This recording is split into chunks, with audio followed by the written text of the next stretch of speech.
Jerome Pauline, Andovi Dalopes, Ferry Irwandi, hingga Fathia Isati menggelar aksi demonstrasi di gerbang Pancasila DPR pada Kamis 4 September 2025. Dalam aksi tersebut, anggota DPR RI fraksi VDIP, Rieke Diah Pitaloka, dan anggota DPR RI fraksi Gerindra, Andre Rosiade, menemui masa aksi. Jerome Pauline dan Andovi Dalopes pun menyerahkan langsung tuntutan 17+8 kepada Rieke dan Andre. Terima kasih sudah hadir hari ini di depan gedung DPR.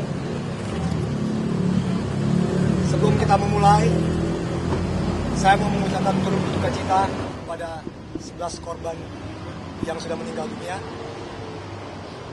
Afan Kurniawan, Septinus Sesa, Sarinawati, Akbar Basri, Saiful Akbar, Rusdam Diansyah, Sumari, Reza Sendi Pratama, Iko Julian Junior, Andika Lutfi Falah, Budi Haryadi. Di sini saya bersama teman-teman mau memberi surat formil kepada DPR. Dan sebelum itu, bagi kalian yang bertanya kenapa kita kesini, karena saya adalah Andovi Dalopes, warga Depok 2 Timur, rakyat Indonesia. Saya Abigail Limuria, warga Bogor. Saya Fathia Isati, warga Jakarta Selatan.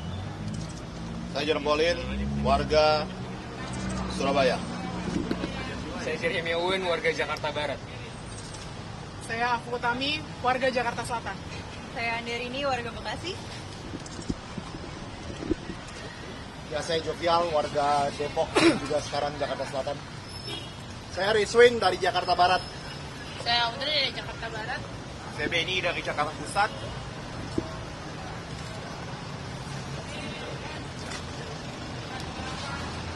Kami banyak ditanya apa motivasi awal atau alasan dari dimulainya 17+8 tuntutan rakyat. Dan kami di sini ingin bilang bahwa ini semua didasarkan dari kekecewaan yang mendalam dan rasa berduka yang sangat dalam terhadap berbagai korban yang sudah meninggal dunia. 11 orang korban jiwa, 500 korban luka, dan 3.400 orang dikriminalisasi karena menyuarakan aspirasi mereka. Ini semua disebabkan oleh proses demokrasi yang cacat dan tidak sehat. Kalau dari awal terjadi proses partisipasi yang baik dan pemerintah mau mendengarkan warganya, ini semua tidak seharusnya terjadi. 17+8 tuntutan rakyat hadir dari kami warga biasa yang merasa resah karena tidak ada respon yang sesuai dari pemerintah dan aparat yang tidak terarah, melewatkan substansi dan cenderung represif sejak demonstrasi pada tanggal 28 Agustus tahun ini. Sehingga kami melihat perlunya sebuah daftar tuntutan bersama yang bisa mengukur respon pemerintah secara tepat dengan alur akuntabilitas yang jelas dan sebisa mungkin merefleksikan keresahan masyarakat seluas-luasnya. Maka dari itu kami rangkum dari beberapa sumber. Yang pertama, dari desakan 211 organisasi masyarakat sipil yang dipublikasikan melalui website YLBHI. Kedua, tuntutan 7 hari dari Salsa dan Jerome dari hasil rembukan jutaan rakyat di kolom komentar dan Instagram story. Juga dari siaran pers Pusat Studi Hukum dan Kebijakan, dari pernyataan sikap Center for Environmental Law dan Climate Justice Universitas Indonesia, tentu saja juga dari tuntutan demo para buruh pada tanggal 28 Agustus, petisi dengan 40.000 dukungan di change.org yang meminta reformasi transparansi dan keadilan, dan terakhir Ikatan Mahasiswa Magister Kenotariatan Universitas Indonesia. Tuntutan ini kami pilih berdasarkan beberapa kriteria. Yang pertama, yang merespon secara cepat dan tanggap terhadap berbagai kekerasan dan kriminalisasi yang terjadi. Kedua adalah kebijakan yang selalu kerap muncul di semua berbagai tuntutan yang tadi. Serta kami juga ingin menunjukkan keberpihakan kepada tuntutan para buruh yang demonstrasinya memulai semua proses ini. Namun kami melihat dokumen ini adalah dokumen hidup yang menjadi simbol bahwa rakyat memiliki aspirasi yang harus didengar oleh pemerintah. Dan tuntutan ini akan selalu bisa berkembang untuk ikut menangkap berbagai aspirasi lainnya. Terakhir, semangat kami adalah menangkap esensi dari kegelisahan warga, dan kami sangat-sangat menginginkan. Kami kecewa dan sangat menginginkan pemerintah yang transparan, reformasi institusi dengan menyeluruh, serta pemimpin yang seharusnya berempati kepada warganya. Seperti yang aku sudah katakan, saya juga mau mengucapkan duka yang sangat dalam untuk semua korban yang sudah jatuh, baik yang ditangkap, yang dikriminalisasi, yang luka, yang mengalami trauma. Hanya satu pun itu sudah terlalu banyak menurut saya. Lalu soal tuntutan 17+8, bicara kronologi. Sejak awal kami telah mengkomunikasikan tuntutan ini ke DPR lewat berbagai kanal. Pertama, hari Senin itu dimulai dengan tuntutan terbuka di media sosial yang berkembang secara pesat, dan saya yakin dengan perangkat media monitoring pemerintah mereka pasti sudah aware. Yang kedua, hari Selasa kami juga memfollow up lewat jalur informal dengan mem-WhatsApp beberapa perwakilan pimpinan DPR serta beberapa perwakilan partai politik. Yang ketiga, hari Rabu kami juga mengirim secara formal melalui surat email ke seluruh anggota DPR dan pimpinan DPR. Ada berapa tuh jumlahnya, Andovi? 580. 580. Pada akhirnya kemarin pimpinan DPR bertemu dengan perwakilan mahasiswa dan direspon oleh Wakil Ketua DPR di malam harinya tuntutan 17+8 ini melalui postingan media sosial. Walaupun itu sudah terjadi, kami paham bahwa janji itu satu hal, tapi pelaksanaan itu adalah hal lainnya. Oleh karena itu hari ini kami ada di sini untuk memberikan tuntutan ini juga secara formal, secara fisik, supaya sudah tidak ada lagi alasan bahwa belum dimasukkan lewat jalur formal. Dan kami juga mau mengingatkan bahwa kami belum puas dengan janji, dengan rencana, dengan kata-kata akan, dengan kata-kata meminta. Kami ingin bukti konkret. Kami ingin progres yang nyata. Jadi tolong Bapak Ibu, tolong dikerjakan tuntutan-tuntutan rakyat, dan tolong waktu dikerjakan diupdate dengan terbuka dan jelas, karena kami juga butuh transparansi. Sudah saatnya rakyat Indonesia yang luar biasa ini memiliki pemerintah yang layak memiliki rakyat seperti ini. Salah satu pertanyaan yang sering ditanya, apakah realistis mengerjakan 17 tugas dalam 5 hari? Pertama, tuntutan-tuntutan ini bukan dibagi ke satu lembaga. Tuntutan-tuntutan ini dari 17, 2 atau 3 per institusi. Dari DPR, Polri, TNI, dan juga Presiden. Dan kalau kalian masih ingat teman-teman reporterku, tahun lalu di 22 Agustus, pasca putusan MK RUU Pilkada, bisa kok dikerjain dalam 1 malam saja? Jadi kalau soal speed pekerjaan, mereka bisa kok luar biasa jikalau ada niatnya. Sekarang aku lanjut ke tuntutan-tuntutannya. Sejauh ini 13 baru dimulai, 4 malah mundur, 8 belum digubris. Beberapa di antaranya yang mundur. Kekerasan aparat, korban di Bandung, keterlibatan TNI masih terlibat, pembebasan demonstran, proses hukum aparat polisi, memang sudah ada yang dihukum, namun baru 1. Dan banyak hal lain yang belum dimulai prosesnya. Tuntutan rakyat ada banyak, tapi salah satu sesuai dengan message kita, transformasi, reformasi, empati, salah satunya adalah transparansi dalam anggaran. Tapi yang disuarakan adalah penyembuhan simptom, not the root cause, bukan akarnya. Kalau hanya disuruh berhenti flexing, hanya disuruh bersimpati di dunia online, itu menyembunyikan sesuatu, itu enggak menyembuhkan akar dari masalah, yaitu transparansi anggaran. Dan ini duit kita kemana aja. Sekian. Oke. Teman-teman mungkin mau banyak ada pertanyaan sekarang, tapi khususnya mungkin kenapa DPR gitu ya. Kalian kan udah ngirim juga, tadi udah dijelasin sama Abi kita, karena ya ini masalah negara, kami juga mau melakukannya semua secara formal. Makanya kami akan memberikan surat tuntutan kami secara resmi sekarang, secara offline. saya pengen ngomong beberapa pointer saya. Pertama, setiap nyawa yang hilang, setiap keluarga yang berduka, dan setiap warga yang ditahan tanpa kejelasan adalah pengingat bahwa tuntutan ini bukan sekedar daftar poin. Ini semua adalah aspirasi yang nyata. Karena itu, 17+8 harus dipandang bukan sebagai pekerjaan administratif saja, tetapi sebagai panggilan untuk mengembalikan martabat dan keadilan bagi rakyat. Dan betul bahwa DPR adalah institusi yang sudah menyampaikan respons tadi malam. Mungkin kalian semua juga sudah melihat di Instagram DPR. Tapi di sini kami untuk mengingatkan bahwa dari 17 daftar itu, tugas DPR sebenarnya bukan hanya 3, tapi juga tugas mereka adalah untuk mewakili kami semua sebagai rakyat untuk memastikan 14 lainnya tercapai. Karena mereka adalah wakil rakyat. Kita juga memastikan DPR ingat dengan tuntutan jangka menengah 1 tahun selain ke DPR, ini ada di sini, untuk mereformasi sistem tata negara secara besar-besaran. Itu yang penting, yang kami mau adalah reformasi instansi-instansi yang tidak bekerja dengan baik.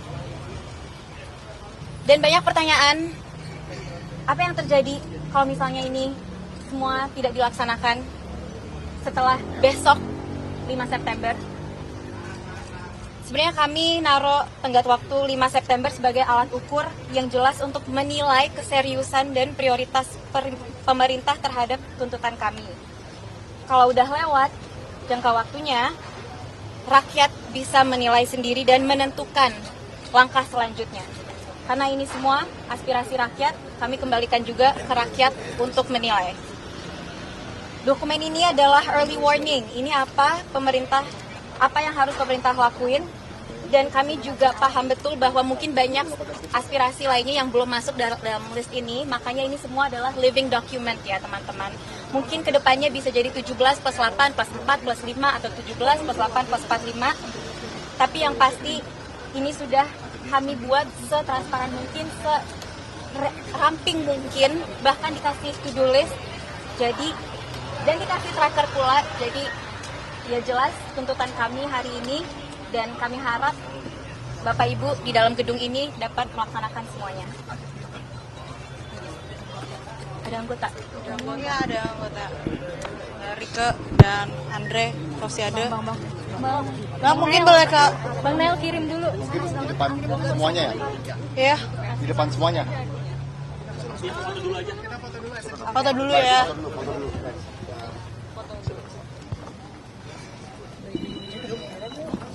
Munduran guys. Munduran, biar dapat semuanya. Ini nggak tanya jawab dulu.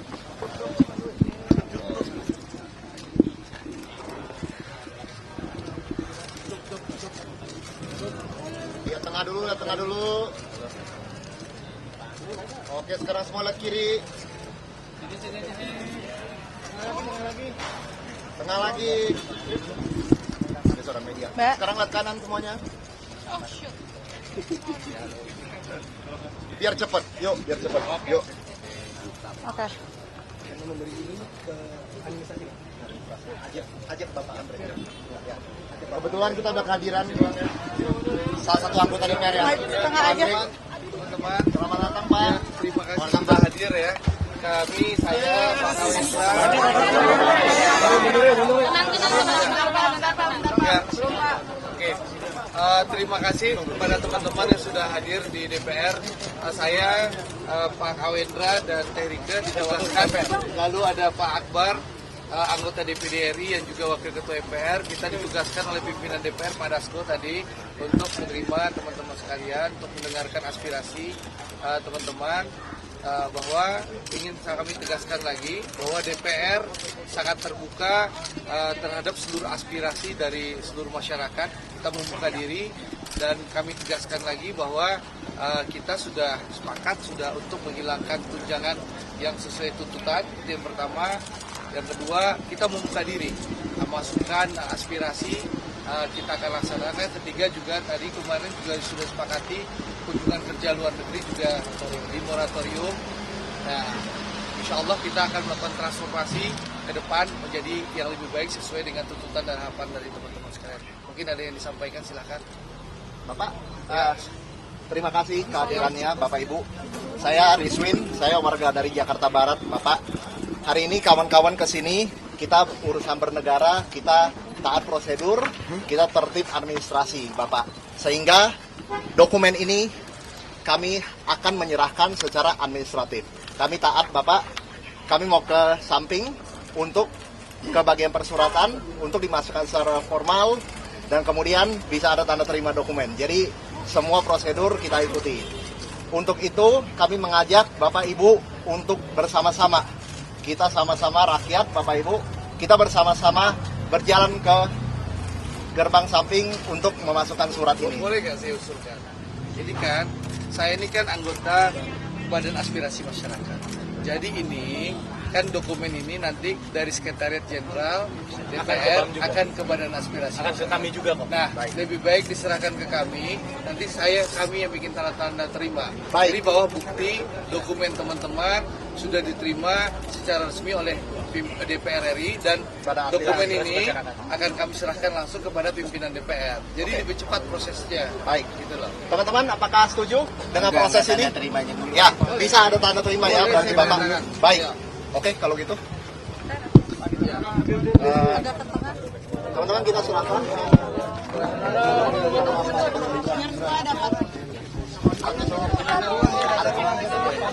Oke.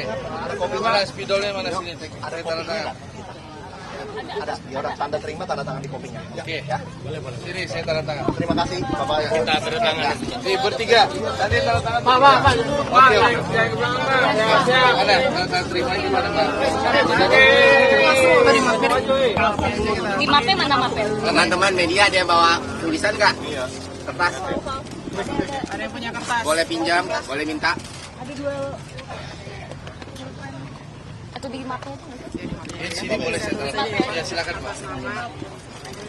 Dengan ini nama saya gitu ya Pak. Ini menerima dokumen arsip. Menerima arsip Nama Mbak saya 17/28. Andre Rosiade. Rosiade Ya. dari fraksi. Saya Wakil Ketua Komisi 6 DPR RI fraksi Partai Gerindra, anggota Badan Aspirasi Masyarakat DPR RI. Badan ya, aspirasi masyarakat.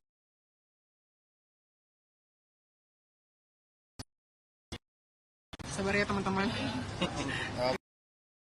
DPR RI menyatakan telah menerima. Ya, menyatakan telah menerima dokumen yang diserahkan.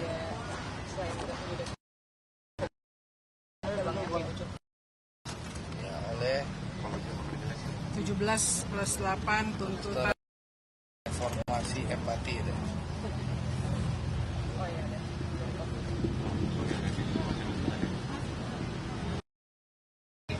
Kita kasih tanggal ya Pak. Tanggal berapa hari ini? Tanggal 4 September 2025. Satu hari sebelum 5 September 2025. Saya tanda tangan ya, Mbak.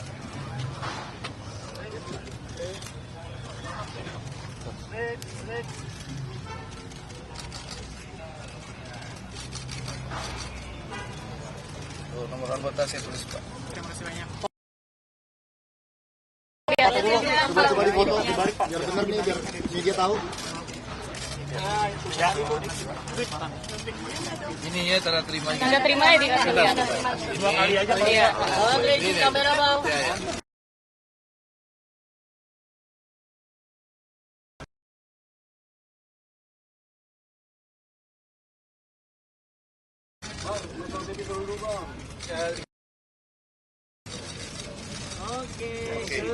Mungkin Terika mau menyampaikan tambahannya. Ya. Terima kasih untuk seluruh rakyat dan seluruh jaringan Indonesia dalam dan luar negeri yang telah menyampaikan tuntutan rakyat 17+8. Insya Allah kita pihak yang memang berwenang di dalam memenuhi ini. Tentu saja secara pribadi dan kami yang hadir di sini menyampaikan duka cita mendalam atas jatuhnya korban yang kemarin dalam peristiwa September gelap setidaknya bagi saya pribadi.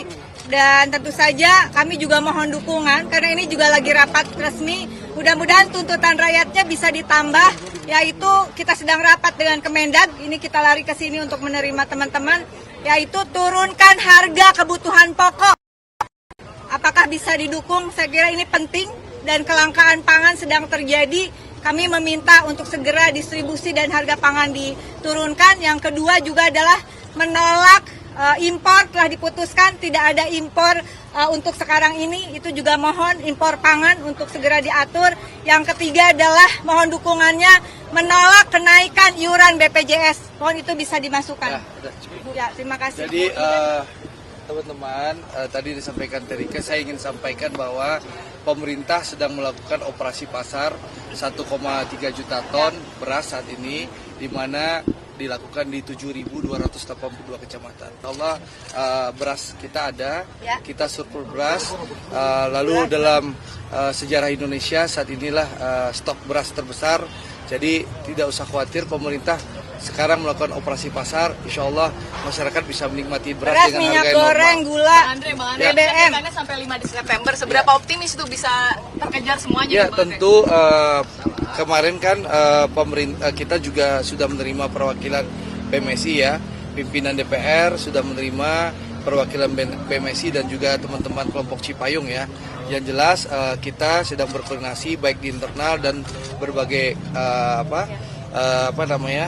instansi agar berbagai tuntutan ini bisa kita penuhi. Mohon doa dan dukungan. Apa? Mana saja yang sudah diproses? Tim investigasi sudah dibentuk, sedang berjalan. Tadi juga sudah rapat begitu ya Bang dengan pimpinan gitu ya? Ya, pimpinan DPR malam, Pak. Semuanya dalam proses, kita jalankan prosesnya secara transparan supaya ini bisa segera. Jadi harapan tuntutan masyarakat bisa kita penuhi. Ini pimpinan DPR lagi bekerja. Terima kasih. Tim investigasi itu sudah sampai mana berarti? Nanti biar pimpinan DPR yang mengumumkan ya. Segala hal ya, tugas kami adalah saat ini menerima aspirasi dari teman-teman. Kita akan serahkan nanti seluruh kewenangan perkembangan. Ya. Kami investigasi unsur dari mana saja? Ya, nanti pimpinan DPR yang mengumumkan. Ya, nanti kita tunggu kewenangan pimpinan yang mengumumkan. Ya, Bang, oke. yang paling mendesak Bang minta tolong pertanyaannya soal 3.000 lebih yang ditangkap demonstran saat Ya, ini. kemarin kan sudah diusulkan oleh teman-teman mahasiswa kepada pimpinan DPR. Pimpinan DPR kan sudah menanggapi kemarin bahwa pimpinan akan berkomunikasi dengan pihak kepolisian, ya, bahwa untuk demonstran yang melakukan aksi secara damai dan juga memang tujuannya murni penyampaian aspirasi tentu akan dibantu. Itu kan sudah disampaikan oleh pimpinan DPR. Kita tunggulah, kan masih berproses ya. Sekarang juga kan Komisi 3 masih rapat sama Ya. Polri, sama Ya. TNI, nggak sekalian disampaikan? Ya pasti dibahas sama mereka di dalam ya. Hentikan represivitas aparat, Ya. bebaskan teman-teman yang Oke. kemarin berdemo dengan tujuan yang baik.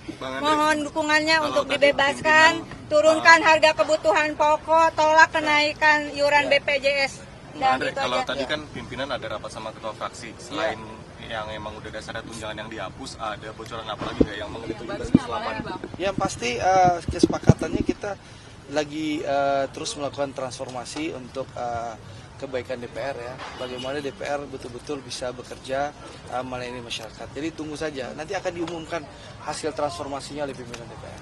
Ya Mas ya, terima kasih. Pak Ya. Andre, Bu Rika, untuk menutup mungkin kami ingin mengingatkan lagi bahwa 17 daftar ini yang kami titipkan, dari 17 daftar ini yang kami titipkan kepada DPR bukan hanya 3 yang diassign ke DPR Pak, tapi juga 14 lainnya ke institusi-institusi lainnya. Jadi kami mohon sangat dibantu dan dengan ini kami terima tanda terima dari tuntutan rakyat. Kami minta keseriusan dari DPR untuk mengawal semuanya, termasuk 8 yang jangka panjang, dan kami akan terus mengawal. Kita tidak berhenti. Kami tunggu update yang nyata, Pak. Ya. Semoga sesemangat RUU Pilkada kemarin tahun lalu kan. Oke, terima kasih. Terima kasih Mas. Ya. Terima kasih. Terima kasih.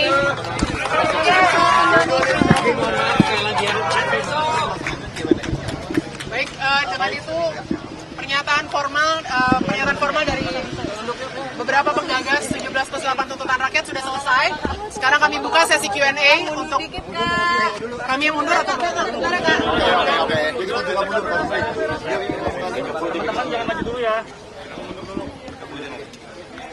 Oke, aman? Takutnya terlalu dekat dimarahin lagi.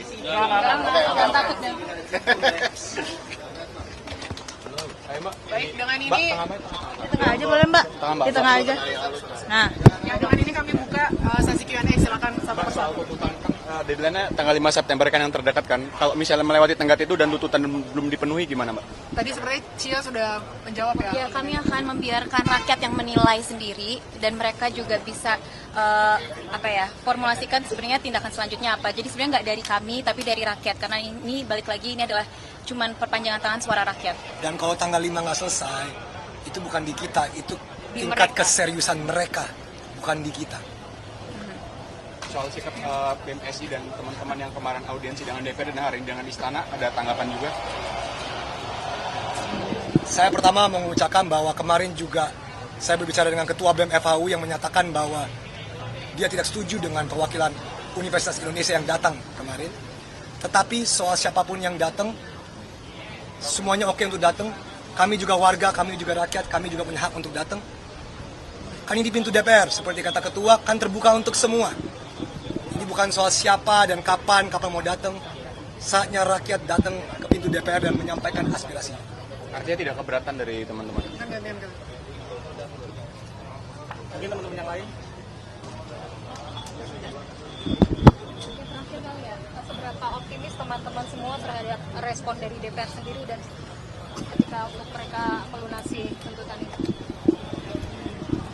Mungkin jawabannya adalah kita optimisnya bukan berasal dari DPR, tapi optimisnya dari semangat warga semua yang udah ikut nge-repost, share, dan gerakan ini sudah menjadi sangat masif dalam 4-5 hari. Optimis kita berangkatnya dari situ sih, bukan ke DPR. Kami melihat ini menjadi momentum di mana warga dari segala lapisan bisa sama-sama menuntut gitu, come together, secara bersama-sama bersatu, mengawal dan menuntut kepada pemerintah yang harusnya bertanggung jawab kepada kita. Jadi kami berharap ini jadi bentuk milestone baru gitu ya, sebuah titik mulai baru di mana ke depan kita bersama-sama mengawal pemerintah kita. Dan momentum itu sendiri kalau misalnya aksi-aksi ke jalan sudah mulai berkurang, apakah itu artinya momentum itu sudah turun atau seperti apa ya? Tentu tidak, karena saya yakin walaupun mungkin 17+8 ini tidak semuanya dijalankan, ada satu yang sudah pasti, yaitu momen ini sudah menjadi edukasi politik yang luar biasa bagi seluruh rakyat Indonesia. Sudah lebih banyak warga yang lebih aware, yang lebih paham proses politik, yang sudah paham demokrasi, paham hak-hak mereka, paham bahwa aspirasi mereka boleh didengar, dan mereka udah tidak mau diam lagi. Oleh karena itu, walaupun sudah protes di jalanan sudah mulai berkurang, tapi semangat dan tuntutan itu tidak akan berkurang. Dan kami juga sadar bahwa mungkin 17+8 tuntutan rakyat ini tidak sempurna. Kami sadar. Kami sangat terbuka kok, 17+8, +4, +5. Sangat terbuka. Yang tuntutan rakyat. Hari ini Jadi tekanan-tekanan yang diberikan ke pejabat-pejabat itu bisa dilakukan melalui sosial media atau dengan mengambil di jalan atau seperti apa? Ya, tekanan-tekanan yang diberikan kepada pemerintah dan DPR itu sendiri bisa di-launching dengan kampanye sosial media atau juga dengan voting atau semacam itu di jalanan. Teman-teman, tidak ada perbedaan ya antara di online maupun di offline seperti kita-kita ini yang lagi di jalanan. Semua tidak ada perbedaan, semua adalah rakyat Indonesia dan suara kita mau itu di udara, mau itu di daratan, mau itu di lautan, semuanya adalah suara yang sama dan harus didengar oleh pemerintah kita. Karena kita bayar pajak, kita bayar mereka. Mereka harus dengarkan kita. Terima kasih. Hari ini kan Mbak Puan meminta rapat dengan fraksi-fraksi yang lain dan itu diumumkan hanya ada 2 reformasi DPR, yang di moratorium kunker luar negeri dengan tunjangan. Itu hanya 2 reformasi itu. Mungkin ada tanggapan soal 2 poin. Kenapa kami menaruh tuntutan yang 8 untuk jangka panjang 1 tahun? Karena kami juga sadar betul kalau transformasi yang sangat mendalam itu akan membutuhkan waktu. Tapi yang kami minta adalah tanda keseriusan yang sudah dimulai dari minggu ini. Kami melihat itu sebagai tanda keseriusan ke depan mudah-mudahan. Dan yang penting sekali lagi diulang adalah kami akan terus pantau agar itu tidak berhenti di satu meeting Ibu Puan saja hari ini, tapi memang benar-benar berlanjut ke dalam dokumen-dokumen formal, ke dalam peraturan-peraturan yang diperlukan, juklak-juknis yang diperlukan, dan memang bisa bertransformasi ke depan. Satu lagi terakhir saya juga mau menyebutkan bahwa revisi Undang-Undang Pemilu bisa menjadi ruang untuk kita bisa mentransformasi lebih lanjut siapa yang bisa mewakili kita di DPR. Kami merasa ini adalah waktu yang tepat untuk kita merevisi kembali seperti apa kandidat-kandidat calon anggota DPR yang kita miliki sebagai kandidat. Karena ini semua berawal dari hulunya. Kita harus punya kandidat-kandidat yang berkualitas, yang kompeten, yang berempati sama rakyat. Karena tugas mereka satu-satunya adalah mewakili kita semua sebagai rakyat. Jadi kalau mereka tidak bisa berempati sama kita, mereka sudah gagal dan tidak punya kompetensi terhadap tugas mereka satu-satunya. Artinya 2 poin itu untuk dalam waktu dekat sudah cukup ya? Reformasi 2 poin itu tadi? Tadi sekali lagi kita cukup realistis melihat bahwa ini adalah tuntutan yang poinnya adalah kita datang bersama sebagai rakyat, biar rakyat yang menilai sendiri apakah itu cukup atau tidak. Dan buat teman-teman semua, sudah banyak sekali website yang men-track website organik yang dibikin oleh banyak sekali dari masyarakat sendiri, dan kita bisa nge-track sama-sama. Di situ ada checklistnya, ada yang sudah dilakukan, ada yang belum dilakukan, dan sebagainya. Jadi kita semua bisa mantau bareng-bareng, kita bisa lihat website-website, bisa di-search di sosial media juga, bisa di-search di Google, dan kita bisa mantau bareng-bareng supaya jangan sampai berhenti di sini. Dan di website itu juga ada kolom untuk tambahan tuntutan. Jadi kalau kalian ada tuntutan sendiri, silahkan ditulis di situ. Nanti sebisa mungkin pasti ya kita semua akan ikut menyuarakan. Saya mau nambah satu, kemacetan. Terima kasih. Sebagai warga Depok. Ya, semua setuju. Polusi udara. Ya. Untuk menutup, terima kasih banyak Bapak Ibu, Mbak Mas Media yang sudah menyempatkan sini. Kami cuma ini adalah hal yang bisa kita lakukan. Kita punya platform, kita punya suara, kita bantu suarakan. Tapi memang kami melakukan apa yang kami bisa lakukan. Yang benar-benar harus menjadi tokoh utama bukanlah kami, bukan individu-individu ada di depan sini. Kami melanjutkan perjuangan teman-teman yang justru tangkap, yang meninggal dunia. Mereka yang harusnya menjadi tokoh utama dari perjuangan kali ini. Terima kasih banyak. Hidup rakyat! Hidup rakyat! Terima kasih teman-teman. Terima kasih. Kalau ada tuntutan atau demonstrasi lagi di depan, jangan lupa subscribe ya.